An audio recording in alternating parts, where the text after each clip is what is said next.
नमस्कार। आप सुन रहे हैं सनातनी आवाज़ और मैं हूँ हमेशा की तरह आपके साथ तनु शर्मा। आप सबका स्वागत है। दोस्तों, भगवद गीता का सार कर्म योग से जीवन में शांति कैसे आती है।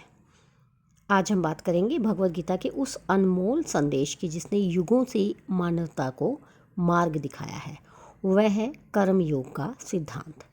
गीता केवल एक धार्मिक ग्रंथ नहीं बल्कि जीवन जीने की कला सिखाने वाली दिव्य वाणी है। जब अर्जुन युद्ध भूमि में मोह और भ्रम में डूबे थे तब श्री कृष्ण ने उन्हें जो ज्ञान दिया वही हमारे जीवन का भी पथ प्रदर्शन करता है।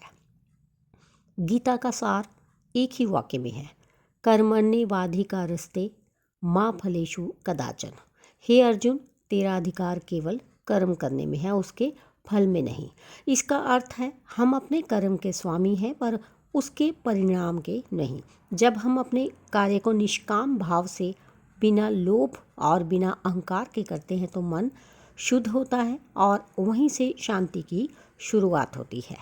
हर व्यक्ति जीवन में कर्म करता है, कोई परिवार के लिए, कोई समाज के लिए, कोई स्वार्थ के लिए।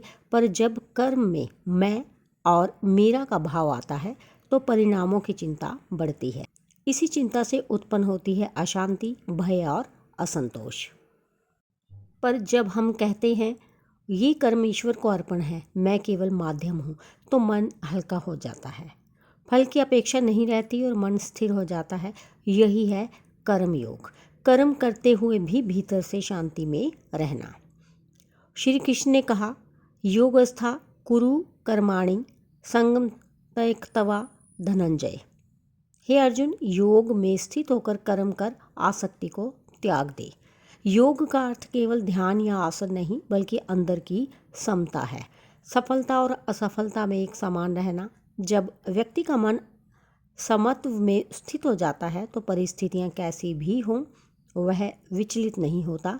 यही अंदर की शांति है। कर्मयोग हमें ये सिखाता है कि भागना नहीं बल्कि जीवन के हर क्षेत्र में सक्रिय रहना, पर भीतर से शांत रहना।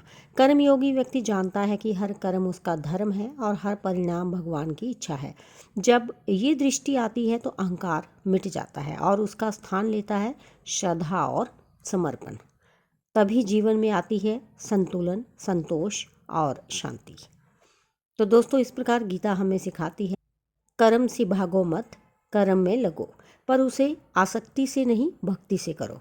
फल की चिंता छोड़ो, कर्म को पूजा बना दो। जब हम ऐसा करते हैं तो अशांति मिटती है, मन निर्मल होता है और जीवन स्वयं एक योग बन जाता है जहाँ हर सांस में ईश्वर की शांति बसती है। कर्म योग ही वह पुल है जो संसार से मोक्ष की ओर ले जाता है। तो इसके साथ ही मुझे दीजिए अनुमति, फिर मिलती हूँ। धन्यवाद।